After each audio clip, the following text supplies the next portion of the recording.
નમસ્કાર, અમારી વિશેષ રજૂઆતમાં આપનું સ્વાગત છે। હું છું અક્ષય। તમે કોઈ પણ રાજકીય પાર્ટી સાથે સંબંધ ધરાવતા હો, કોઈ પણ પક્ષ સાથે જોડાયેલા હો, પણ એક વાત તો ચોક્કસ માનશો કે રાજનીતિનું સ્તર સતત કથળી રહ્યું છે। ભારતમાં પ્રધાનમંત્રીને મુખ્ય વિપક્ષી દળના નેતા ખુલ્લેઆમ ચોર કહે, જ્યારે સત્તાધારી પાર્ટીના નેતા એ વિપક્ષી દળના નેતાને પપ્પુ કહીને મજાક ઉડાવે। સોશિયલ મીડિયા પરથી આપણને આપણા નેતાઓની માનસિકતાનું સ્તર પણ ખબર પડે છે। સવાલ એ છે કે શું આ પ્રકારની ભાષા, આ પ્રકારના વ્યક્તિગત હુમલાથી નેતા અંગે જે જનતાનો મત હોય છે તેના પર કોઈ અસર પડે છે, કે પછી આ પ્રકારની અમર્યાદિત ભાષાથી તેઓ પોતે શક્તિશાળી અને મજબૂત હોવાનો સંકેત આપે છે, જેથી એમનું જન સમર્થન સતત વધતું જાય। એક વાત ચોક્કસ છે કે લોકશાહીનું આ હનન છે અને તેની મર્યાદા નથી જળવાતી, અને એટલે જ આજની વિશેષ રજૂઆત એના પર છે કે અત્યાર સુધી કયા કયા એવા વર્તમાનમાં અને ભૂતકાળમાં નિવેદન રહ્યા કે જે ખૂબ જ હાઇલાઇટ થયા અને જે રાજકીય નેતાઓએ પોતાની સીમા વટાવીને કર્યા। આજની વિશેષ રજૂઆત।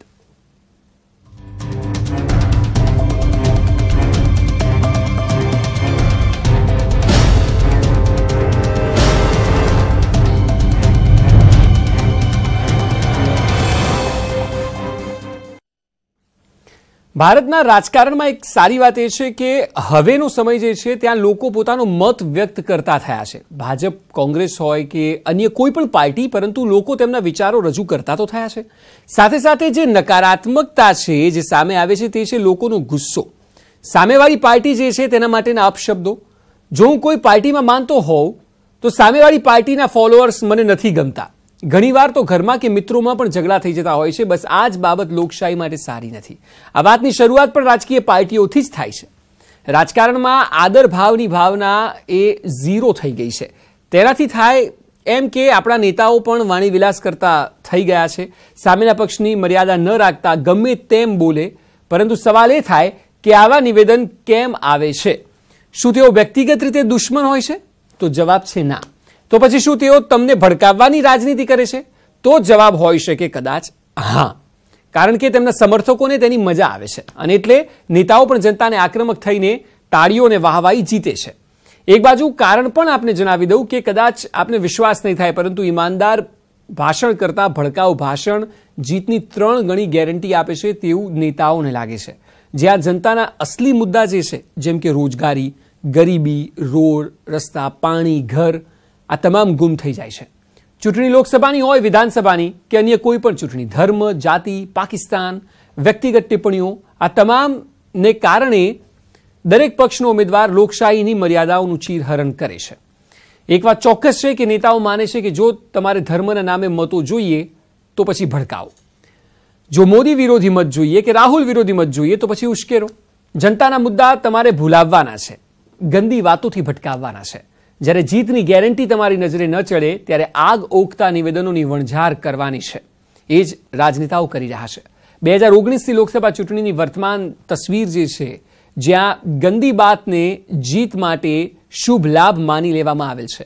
આજે મારે તમને વર્તમાન અને ભૂતકાળની કેટલીક રાજનીતિના એવા નિવેદનો બતાવવા છે કે યાદ કરાવવા છે કે જેણે સામેવાળા નેતાની અને તેની પાર્ટીની કોઈ જ મર્યાદા ન જાળવી હોય। આવા વિવાદાસ્પદ નિવેદનોની વાત કરીએ તો હમણાં જ બનેલી ઘટનાઓ પરથી આપણે શરૂઆત કરીએ, ત્યારબાદ થોડા ભૂતકાળમાં જઈશું। સૌથી પહેલા જે દ્રશ્યો આપ જોયા તે હતા વાઘોડિયાના ભાજપના ધારાસભ્ય, જે શરૂઆતમાં બતાવ્યા મધુ શ્રીવાસ્તવ।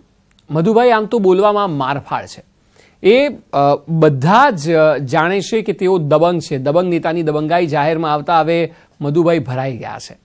મધુ શ્રીવાસ્તવની ખુલ્લેઆમ દાદાગીરીનો વિડીયો તો ગત સપ્તાહનો છે। તેઓએ જાહેરમાં મંચ પરથી કહ્યું કે જો ભાજપને વોટ નહીં આપો તો બધાને ઠેકાણે પાડી દઈશ। જી હા, આ વાત લોકશાહી વિરુદ્ધની નથી તો શું છે?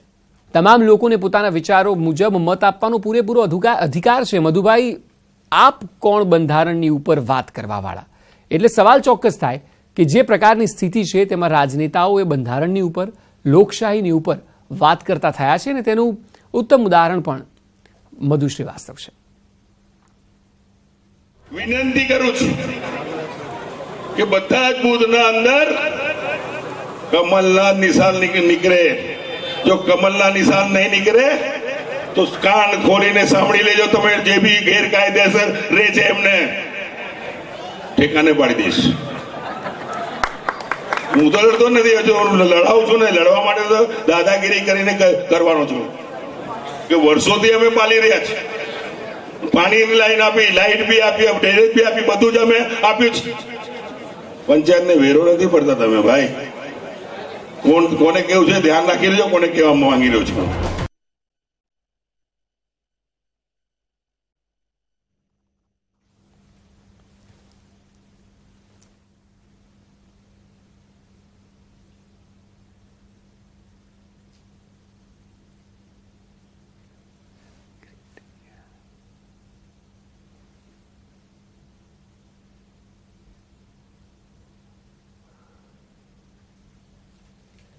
તો જે રાજનેતાઓ છે તે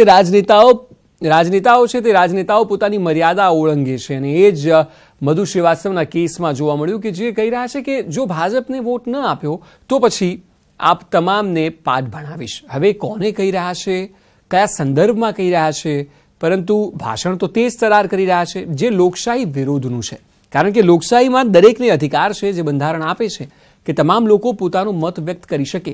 પરંતુ જો આપ દાદાગીરીથી ધમકાઈને વાત કરતા હો તો પછી એ જ કદાચ પ્રતિબિંબ છે તેમના ફેન્સ જે છે, તેમના ફોલોઅર્સ જે છે, તેની ક્યાંક ને ક્યાંક છાપ એમના ભાષણમાં જોવા મળતી હોય છે. લોકોને આ જ પ્રકારનું ભાષણ તેમની પાસેથી અપેક્ષા રાખતા હોય છે, લોકોને ગમતું હોય છે, તે વાત તેઓ જાણે છે. જોકે આ તો મધુ શ્રીવાસ્તવની વાત થઈ, પરંતુ હવે વાત કરીએ જામનગરના કોંગ્રેસના ઉમેદવાર મુળુ કંડોરિયાની.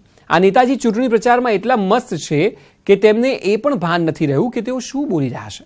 તેઓ મોદીનો વિરોધ કરવા ગયા તો ચોકીદાર શબ્દને જ નીચ શબ્દ ગણાવી દીધો. અરે નેતાજી, રાજકીય વિરોધ હોઈ શકે, પણ આમાં તમારા ઘરે ચોકી કરતાથી લઈને તમામ જગ્યાએ પોતાની જવાબદારી નિભાવતા ચોકીદારોને નીચ કહેવાની શી જરૂર? શાસનથી જનતા કંટાળી છે. ભાજપના શાસનથી, સરકાર એના નિયમોથી અને એની રીત રસમથી તમામ પ્રજા ખૂબ કંટાળી ગઈ છે.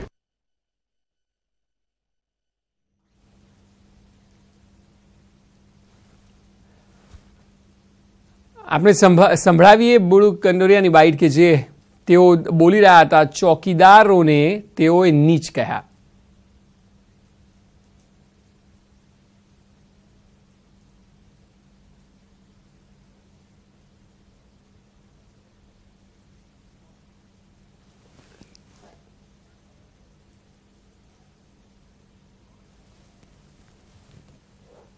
તો જે રાજનેતાઓ છે તે પોતાની મર્યાદા ઓળંગતા હોય છે અને મર્યાદા ઓળંગીને તેઓ કંઈ પણ બફાટ કરી દેતા હોય છે. નાણું પાછું લાવીશ અને દરેકના ખાતામાં 15 લાખ રૂપિયા નાખીશ અને આ તમામ કોંગ્રેસીઓને જેલમાં પૂરીશ. કોણે તમારા બાપે ના પાડી હતી? 5 વર્ષ સત્તામાં હતા. તો આપણે સાંભળ્યું વાવના ધારાસભ્ય ગેની ઠાકોર, તેઓ પણ પ્રહાર કરી રહ્યા છે અને કોંગ્રેસ પક્ષના વરિષ્ઠ નેતા અર્જુન મોઢવાડિયા બંને વડાપ્રધાન મોદી પર એવા વાગબાણ ચલાવ્યા કે તેઓને વડાપ્રધાન પદની ગરિમા પણ જાળવવાનું યાદ ન રહ્યું. મોઢવાડિયા આટલેથી ન અટક્યા, તેમણે એકવાર બોલવાનું ચાલુ કર્યું, પછી ભાન જ ના રહ્યું કે તેઓ જાહેર મંચ પરથી વડાપ્રધાન પર કેવા વાર કરી રહ્યા છે.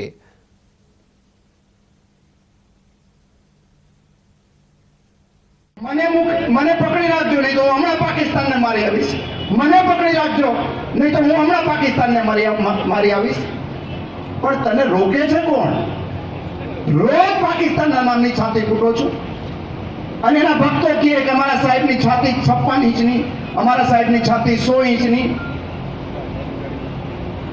કોઈ મજબૂત માણસ હોય, અમારા બલદેવજી જેવાનો, તો એની છાતી કેટલાની હોય ખબર છે? 36 ઇંચની હોય કે ના હોય?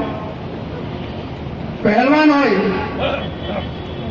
જે WWF માં લડતા હોય એની કેટલી હોય? 42 ઇંચ. 56 ઇંચની છાતી કોની હોય? ગધેડાની હોય. અને 100 ઇંચની છાતી પાડાની હોય. તો ભાજપના નેતાઓની પણ વારંવાર જીપ લપસે છે. ભાજપના પ્રદેશ પ્રમુખ જીતુ વાઘાણીએ વાણી પરનો સંયમ ગુમાવી દીધો અને કોંગ્રેસને અપશબ્દો કહી દીધા. આ પહેલા અમરેલીમાં પણ ભાજપના પ્રદેશ અધ્યક્ષ જીતુ વાઘાણીએ ગાંધી પરિવાર પર પ્રહારનો મારો ચલાવ્યો હતો. નહેરુથી લઈને પ્રિયંકા ગાંધી ગળથુથીથી જૂઠ હોવાનું કહીને તેઓએ મજાક ઉડાવી, જેમાં નાની, દાદી, બાપા, બા અને હવે એની બેન પણ આવી ગઈ છે તેવું તેમણે જાહેર સભામાં કહ્યું. મેં કહ્યું હતું કે શું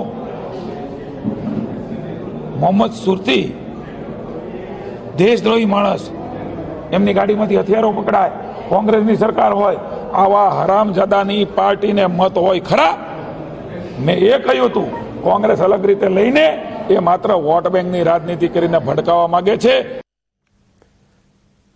રાતોરાત કોંગ્રેસમાંથી ભાજપમાં એક નેતા આવ્યા, લાલ ગાડીમાં ફરતા પણ થઈ ગયા. હમણાંની જ વાત છે, જવાહર ચાવડાની વાત છે. કોંગ્રેસમાં સેવા નહોતી થતી એટલે ચાવડાજી ભાજપમાં આવ્યા અને મંત્રી બની ગયા.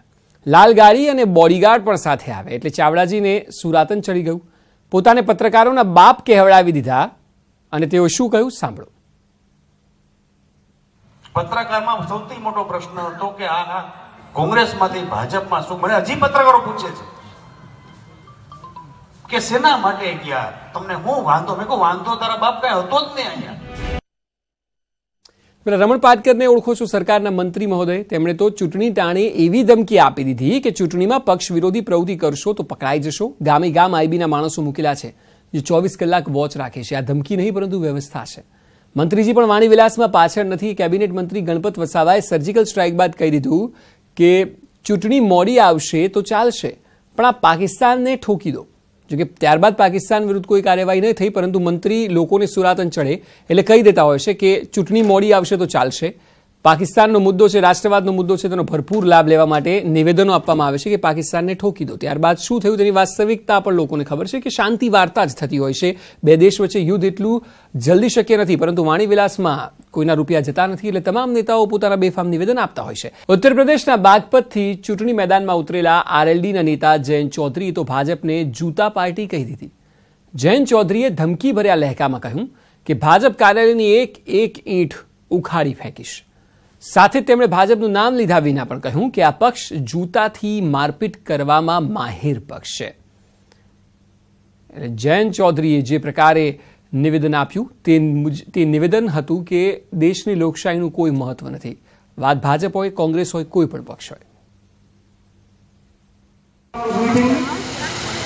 तुरंत जूते उतार के जो पीठ नहीं रखे, ये इतना बुरा बता रहा है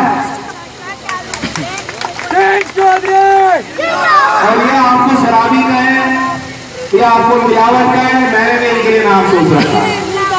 जो जूते में बड़े अच्छी तरीके से लोग माहिर है, जूते से मारपीट करते हैं. तो मैं गाली तो नहीं देना चाहता इनको, लेकिन ये बहुत बहुत बहुत बड़े जूतिए हैं. जूती बहुत जूतिया पार्टी है.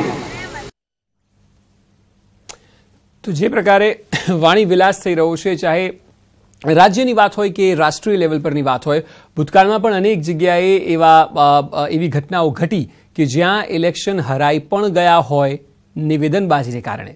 અને ગુજરાતમાં પણ એ વાક્ય ખૂબ જ એ વખતે વિવાદોમાં રહ્યું હતું કે જેમાં નરેન્દ્ર મોદીને મોત કા સોદાગર કહેવામાં આવ્યું હતું. 2007ની ચૂંટણી એટલે કે ગોધરા બાદની એ ચૂંટણી હતી કે જ્યારે સોનિયા ગાંધી દ્વારા એ નિવેદન આપવામાં આવ્યું અને તેનો પ્રત્યાઘાત એવો પડ્યો કે કોંગ્રેસે અહીં માર સહન કરવો પડ્યો અને વિવાદના કુંડાળામાં પડવાથી ભાજપના નેતાઓ બાકાત નથી. ત્યારે કર્ણાટકના ભાજપના નેતાએ મુસલમાનોની ટિકિટ ન આપવા પાછળનું કારણ આપ્યું કે મુસલમાનો અમારા પર ભરોસો નથી કરતા એટલે અમે મુસલમાનોને ટિકિટ નથી આપતા. આ તરફ ચૂંટણી ટાણે કોંગ્રેસના નેતા સામ પિત્રોડાએ સર્જિકલ સ્ટ્રાઇક મુદ્દે પુરાવા માંગીને વિવાદોને જન્મ આપ્યો. પિત્રોડાએ 300 આતંકીઓના મોત મામલે સવાલ ઉઠાવ્યો. મુખ્યમંત્રી વિજય રૂપાણીએ પણ કંઈક આવું જ નિવેદન આપ્યું. તેમણે કહ્યું કે 23 મેના રોજ પરિણામો જાહેર થશે અને જો ભૂલથી કોંગ્રેસ આગળ હશે તો પાકિસ્તાનમાં દિવાળી મનાવવામાં આવશે. પરંતુ પાકિસ્તાનની રાજનીતિ હંમેશાથી હાવી રહી છે. જેમ કે સામ પિત્રોડાની જે વાત જે પુરાવા માંગવામાં આવ્યા હતા તે પણ ખૂબ જ વિવાદ તેનાથી થયો હતો કારણ કે સર્જિકલ સ્ટ્રાઇક બાદની વાત હતી કે જ્યારે લોકોમાં રાષ્ટ્રવાદની ભાવના જગાડવાનો ભાજપે પ્રયત્ન કર્યો હતો. All the time attack happened during what was this Mumbai Taj Hotel and Oberoi Hotel. Okay, I mean we could have then reacted and just send our planes, but that's not the right approach according to me. That's not how you deal with world. Okay, Because 8 people come and do something, you don't jump on the entire nation. It doesn't work that way. Okay? It's naive to assume that just because some people came here and attacked, every citizen of that nation is to be blamed. No, but I don't believe that. To know the facts. If you say 300 people were killed, I need to know that. We all need to know that. People of India need to know that. Okay? And then comes the global media and says that nobody was killed. તેમાં ફરી એકવાર એ વાત નોંધો કે ચૂંટણીમાં વિવાદિત અને ભડકાઉ ભાષણ 3 ગણી જીતની ગેરંટી હોય છે. નહીં તો નેતાઓ જનતાના મુદ્દાઓ ઉઠાવવાની જગ્યાએ કેમ ભડકાઉ અને વિવાદિત ભાષણો પર ઉતરી આવે છે. રામપુરથી ભાજપના ઉમેદવાર જયાપ્રદા પર આઝમ ખાનના ખાસ ફિરોઝ ખાને અભદ્ર ટિપ્પણી કરી હતી. ફિરોઝ ખાને કહ્યું હતું કે જયાપ્રદા રામપુરની સાંજ રંગીન કરવા માટે આવેલ છે. આ ખૂબ જ નિંદનીય બાબત હતી. આ જ કડીમાં ભાજપના ઉમેદવાર સુરેન્દ્રસિંહ પણ છે, જેમણે ડાન્સર સપના ચૌધરીની તુલના યુપીએ ચેરપર્સન સોનિયા ગાંધી સાથે કરતા કોંગ્રેસ અધ્યક્ષ રાહુલ ગાંધીને તેને પોતાની બનાવી દેવાની સલાહ પણ આપી હતી, જે ખૂબ જ અશોભનીય બાબત હતી ને તેની ટીકા પણ ચારેકોર થઈ હતી. ચૂંટણીની મોસમમાં આવા વિવાદિત નિવેદન આપનારા નેતાઓની ડિમાન્ડ ખૂબ વધી જાય છે. વધુમાં વધુ રેલીઓમાં તેમને બોલાવવામાં પણ આવે છે. આવો જ એક નેતા છે અસદુદ્દીન ઓવૈસી, કે જેના નાના ભાઈ અકબરુદ્દીન ઓવૈસી, જેઓ તેમના ભડકાઉ નિવેદનને લઈને ખૂબ જ ચર્ચામાં રહે છે. ક્યારેક આવા નિવેદન બાજી પલટી પણ શકે છે. 2007માં જે મેં કહ્યું તે મુજબ સોનિયા ગાંધીએ ભૂલ કરી કે નરેન્દ્ર મોદીને મોતના સોદાગર કહ્યા અને નિવેદનની ખૂબ જ ચર્ચા ચારેકોર થઈ અને બાજી આખી પલટાઈ ગઈ. 2017ની જે વિધાનસભા ગઈ તેમાં મણિશંકર અય્યર કોંગ્રેસના નેતા જાણે પુનરાવર્તન કરી રહ્યા હોય તેમ નરેન્દ્ર મોદીને નીચ જાતિના કહ્યા અને ફરી એકવાર બાજી પલટાઈ ગઈ. જોકે મણિશંકર અય્યર આ પહેલા પણ વિવાદિત નિવેદન આપી ચૂક્યા છે. જયાપ્રદાની વાત કરવામાં આવે તો તેઓએ જ્યારે આઝમ ખાનના નજીકના વ્યક્તિએ તેમને એ નિવેદન આપ્યું કે તેઓ સાંજ તમામને રંગીન કરવા માટે આવ્યા છે, તેઓના મોઢે રિએક્શન નહોતું નીકળ્યું. પરંતુ આ માનસિકતા બતાવે છે. જે વાત અમે કરી રહ્યા છીએ આપને, એ નેતાઓના નિવેદન જે છે તે ક્યાંક ને ક્યાંક સમાજનું પણ રિફ્લેક્શન છે. કારણ કે નેતાઓ પણ તો વોટર્સે બનાવ્યા છે અને વોટર્સ જો મહિલાઓનું સન્માન ન કરી શકે, જો નેતાઓ મહિલાઓનું સન્માન ન કરી શકે, વિપક્ષીય પાર્ટીનું સન્માન ન કરી શકે, તો પછી તે સમાજે વિચારવાની જરૂર છે કે આખરે કેવા નેતાઓ તેઓ દ્વારા પસંદ કરવામાં આવ્યા છે. રાહુલ ગાંધી ને પણ અનેકવાર પપ્પુ કહેવામાં આવ્યા. વિચારધારાની લડાઈ હોઈ શકે, સામે રાહુલ ગાંધીએ વડાપ્રધાનને ચોર કહ્યા. વિચારધારાની લડાઈ હોઈ શકે, પરંતુ શાબ્દિક એકબીજાને નીચા પાડવાની વાત, હુંસાતુસીની વાત અને એ લોકો કરી રહ્યા છે કે જેમને સત્તાનું સુકાન સંભાળવામાં આવે છે, જેમાં દરેક વોટર આવનારી પેઢી સારી થશે, તેવા ભારતનું નિર્માણ થશે, તે એક અપેક્ષા રાખતો હોય છે. 2013માં પણ માર્ચમાં દિલ્હીમાં યોજાયેલી ભારતીય જનતા પાર્ટીની રાષ્ટ્રીય કારોબારીની બેઠકમાં નરેન્દ્ર મોદીએ કોંગ્રેસને ઊંધાઈ કહી હતી. તો મણિશંકર અય્યર જવાબ આપ્યો હતો કે મોદી અમને ઊંધાઈ કહેતા હોય તો તેઓ એક સાપ છે અને વીંછી છે. આવા ગંદા માણસની ટીકા કરવામાં તો આવે તો પણ એક પ્રશંસા છે. ઓવરઓલ જો વાત કરવામાં આવે તો નિવેદનબાજીથી એક વાત ચોક્કસ છે કે લોકોનું સ્તર દેખાય છે, સમાજ જાગૃત થવાની જરૂર છે. આ પ્રકારના નિવેદન અઢળક છે, પરંતુ એક સીમિત દાયરામાં, સમય મર્યાદામાં આપને ફરી એકવાર રિકોલ કરવા થોડા અઘરા છે. પરંતુ આ તમામ નિવેદનોથી એક વાત ચોક્કસ છે કે એ નેતાઓ વાત કરી રહ્યા છે કે જેમને સત્તાનું સુકાન સોંપાયું છે અને જેમને જવાબદારી સોંપાઈ છે. હવે પ્રજાએ નક્કી કરવાનું કે હવે પછીના ભારતના નેતાઓ એટલે ભારતનું ભવિષ્ય એ કેવા લોકોના હાથમાં હોય. ખરેખર મુદ્દાઓ આધારિત રાજનીતિ થવી જોઈએ, તે સમયની માંગ છે. અમારી વિશેષ રજૂઆતમાં હાલ બસ આટલું જ. મળીશું આવતીકાલે નવા એક મુદ્દા સાથે. ત્યાં સુધી મને આપો રજા.